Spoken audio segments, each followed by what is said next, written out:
बच्चों आज की इस वीडियो में हम बात करेंगे एक्सरसाइज 6.2 क्वेश्चन 4 to 6। ठीक है, पहले 3 क्वेश्चन की तो हमने वीडियो बना के डाल भी दी है।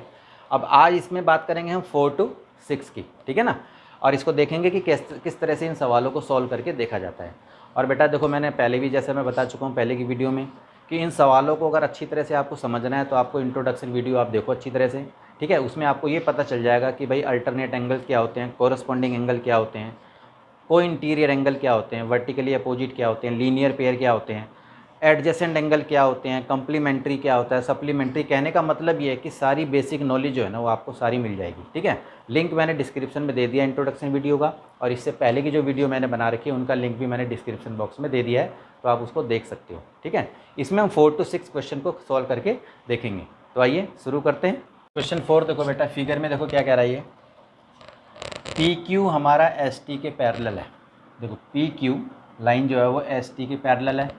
एंगल पी क्यू आर हमें दे रखा है 110 का है, आर एस टी हमें 130 का दे रखा है। फाइंड क्या करना है हमें, क्यू आर एस, यानी कि क्यू आर एस ये वाला एंगल हमें फाइंड करना है, ठीक है।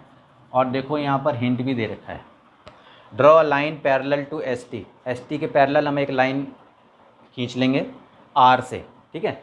तो चलो हमने कर लेते हैं। ये बेटा हमने एक लाइन पैरेलल हमने ले ली, ठीक है, ये वाली लाइन, और इसको हमने आर, चलो ये एम पॉइंट मान लेते हैं इसको। अब देखो क्या है, अब हमें निकालना है।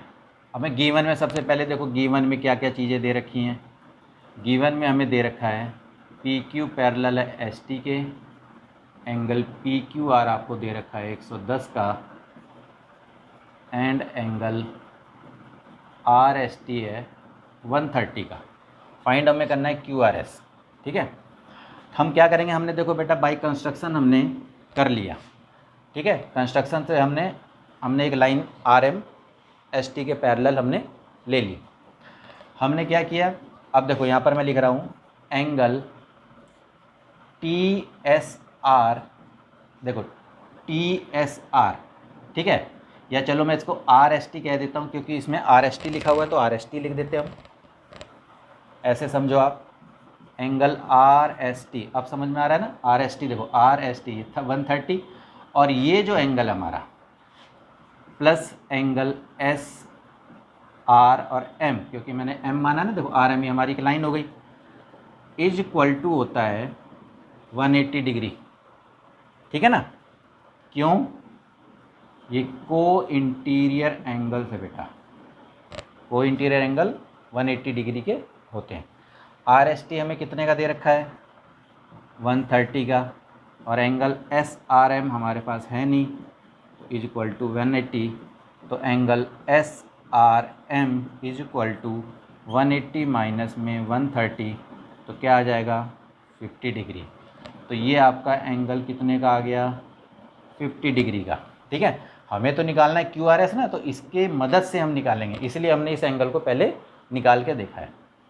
अब मैंने कहा बेटा एंगल पी क्यू आर जो है, पी क्यू आर, ठीक है। अब जैसे देखो एस टी के पैरेलल आर एम है, तो पी क्यू के पैरेलल भी आर एम ही है। तो देखो पी क्यू आर जो एंगल है वो हमारा हो गया एंगल क्यू आर एस और plus angle S R M. देखो आप, ये जो एंगल है इस एंगल के और इस एंगल के दोनों मिला के हुआ।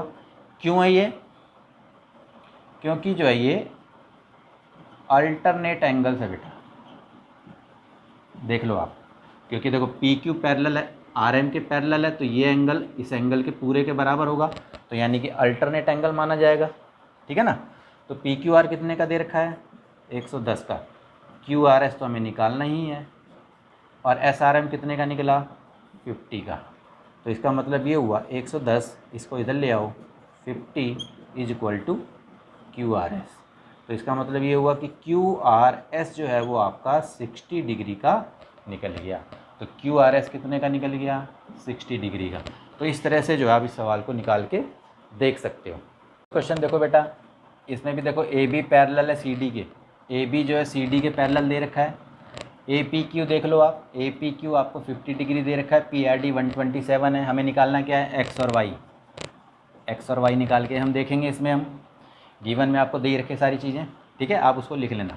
अब देखो क्या है, हमें निकालना एक्स और वाई। तो सबसे पहली बात तो सिंपल है बेटा, देखो यहाँ पर क्या है कि ए बी जो है वो सी डी के पैरेलल है। देखो आप, तो इसका मतलब ये हुआ कि 50 एंगल जो 50 है वो एंगल एक्स के बराबर हुआ। क्यों? क्योंकि ये अल्टरनेट एंगल्स है, अल्टरनेट इंटीरियर एंगल भी कह सकते हो आप। तो एंगल एक्स हमारा 50 डिग्री का निकल गया, इसको हम ऐसे भी लिख सकते हैं। चलो एंगल एक्स तो हमने निकाल दिया, ठीक है ना, 50 डिग्री का हमारा निकल गया। अब मैंने कहा एंगल एक्स प्लस में angle Y is equal to 127 होता है। ये देखो, ये दोनों एंगलों का सम इज इक्वल टू इसके होता है। क्यों? क्योंकि यहाँ पर sum of interior angles is equal to क्या होता है, sum of interior opposite angle बेटा, sum of interior opposite angle is equal to क्या होगा, एक्सटीरियर एंगल के बराबर होता है। आपको ध्यान रखना है कि जैसे देखो ये ट्रायंगल फॉर्म्ड हो रहा है और ट्रायंगल के दो ही अपोजिट एंगल जो होते हैं इनका सम एक्सटीरियर एंगल के बराबर होता है। ये आपको ध्यान रखनी बात है, ठीक है ना। अब एंगल एक्स देखो हमारा 50 का निकल ही गया है, angle Y is equal to 127 हो गया। तो एंगल वाई कितना हुआ, 127 माइनस में 50, तो एंगल वाई आपका 77 डिग्री का आपका निकल गया, ठीक है। अब देखो बेटा 6 क्वेश्चन क्या कह रहा है, फिगर देखो आपके सामने दे रखा है, P Q and R S are two mirror. अब देखो ये पी क्यू एक मिरर है और आर एस भी एक मिरर है, शीशा है, ठीक है, placed parallel to each other, एक दूसरे के पैरेलल में है। An incident ray A B. अब देखो एक इंसिडेंट रे, आपको ये तो पता ही है कि जो रे जो है जब पड़ रही है इसके ऊपर तो ये इंसिडेंट रे कहलाएगी। A B strikes the mirror P Q, अच्छा पी क्यू पे कर रही है एट पॉइंट बी, बी पे कर रही है। इसी तरीके से the reflected ray move along the path B C and strike the mirror R C at F A. इसी तरीके से देखो आर एस पे भी जो है इस तरह से ये रिफ्लेक्ट हो रही है, ठीक है ना। तो यहाँ पर क्या दे रखा है, R S at C and again reflect back along C D. और देखो जब इस पे पड़ रही है वो तो फिर ये बैक इस पे हो जा रही है इस तरह से, ठीक है। मिरर फार्मूला आप जानते ही होंगे। तो प्रूव दैट हमें A B parallel C D के बताना है कि भाई ए बी जो है ना वो सी डी के पैरेलल है कि नहीं, ठीक है। अब इसको समझो अच्छी तरह से ध्यान से आप। सबसे पहले हमें प्रूव क्या करना है, हम यही लिख लेते हैं, to prove A B parallel है सी डी, हमें ये प्रूव करना है। तो बेटा इसमें छोटी सी कंस्ट्रक्शन कर लेते हैं। सबसे पहले क्या कंस्ट्रक्शन करनी है हमें, हमने जो है ना ये जो है एक परपेंडिकुलर खींच लेते हैं, चलो इसको बोल दिया हमने ई, और एक हमने यहाँ पर खींच लिया और इसको बोल दिया हमने एफ मान लो, ठीक है ना। और ये चलो इसके नंबर लिख देते हैं हम, एंगलों के नाम, एंगल 1 2 और एंगल 3 एंगल 4, इस तरह से डाल दिए। तो कंस्ट्रक्शन हमने क्या करी, ठीक है, ड्रॉ, चलो एट पॉइंट पहले लिख देते हैं हम कि at the point B, B से जो है ड्रॉ, बी परपेंडिकुलर है पी क्यू पे and at the point C draw C F है परपेंडिकुलर आर एस पे। हमने ये चीज़ कंस्ट्रक्शन कर दी हमने, ठीक है ना। और प्रूफ करना हमें A B parallel C D के। अब आप यहाँ पर देखो क्या है, मैंने कहा इसमें angle 1 is equal to angle 2 के बराबर है। आप देखो यहाँ पर, क्योंकि देखो बेटा ये इंसिडेंट रे है और इधर से रिफ्लेक्ट हो रही है, तो ये पॉइंट ऑफ नॉर्मल हुआ ना, ये नॉर्मल लाइन हुई, तो ये एंगल 1 एंगल 2 के बराबर हुआ। आपने मिरर फार्मूला का लॉज पढ़ा होगा, तो एंगल 1 एंगल 2 के बराबर है। क्यों है, क्योंकि angles of incident is equal to होता है एंगल ऑफ रिफ्लेक्शन के बराबर होता है, ठीक है ना। तो angle of incident is equal to angle of reflection. तो ये हमारी हो गई फर्स्ट इक्वेशन, ये आपको ध्यान रखना है, ठीक है।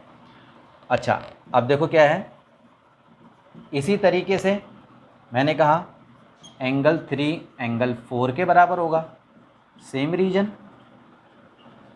ठीक है ना। अब ये देखो क्या है, angle of incident is equal to angle of reflection, same reason, angle 3 और 4 के बराबर हुआ। तो अब यह पर क्या है, फिर मैंने कहा कि एंगल 2 जो है ये इज इक्वल टू एंगल 3 के बराबर हुआ। ये देखो क्या है, ये अल्टरनेट एंगल फॉर्म्ड हो रहा है, ये हमारी थर्ड इक्वेशन हो गई। अब देख रहे हो ना, ये जैसे नॉर्मल है, परपेंडिकुलर है, तो ये बी ई सी एफ के पैरेलल भी तो है ना, तो एंगल 2 एंगल 3 के बराबर हुआ, ठीक है। तो हमने कहा कि from equation first second and third, अगर मैं 1 2 और थर्ड को कंपेयर करूं तो इसका मतलब ये हुआ कि एंगल 1 जो है एंगल 4 के इक्वल हुआ कि नहीं, एंगल 1 एंगल 4 के इक्वल हुआ, ठीक है। ये बात आपको समझ में आ रही है अच्छी तरह से, ठीक है। तो इसका मतलब क्या हुआ, इसका मतलब हुआ 2 एंगल 1 इज इक्वल टू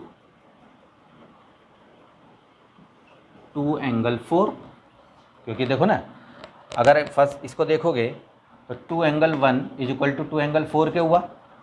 क्यों, जैसे मैंने कहा ऐसे भी लिख सकता हूँ इसको, angle 1 is equal to angle 1 और angle 4 is equal to angle 4 लिख सकता हूँ, क्योंकि देखो ना 1 2 के बराबर है, 3 4 के बराबर है, 2 3 के बराबर है, 1 4 के बराबर है, तो 2 एंगल 1 2 एंगल 4 लिख सकता हूँ मैं, ठीक है। तो 2 एंगल यानी एंगल 1 और एंगल 4 तो angle 1 plus angle 2 is equal to angle 3 plus angle 4, इस तरह भी लिख सकता हूँ। क्यों, from equation first and second को कंपेयर करके देख लो, फर्स्ट और सेकंड को कंपेयर करके देखोगे तो ये हमारा हो जाएगा। तो एंगल 1 और 2, अगर आप देखोगे एंगल 1 और 2, तो इसका मतलब क्या हुआ, ये angle B C D, angle B C D is equal to angle 3 और 4, देखो 3 और 4 तो क्या बोलोगे, सी बी ए, तो एंगल सी बी ए हुआ। तो B C D angle C B A के बराबर है, तो इसका मतलब क्या हुआ, ये अल्टरनेट एंगल है, यानी कि अल्ट एंगल्स है। और अल्टरनेट एंगल किस पे फॉर्म्ड होते हैं, पैरेलल लाइन पे होते हैं।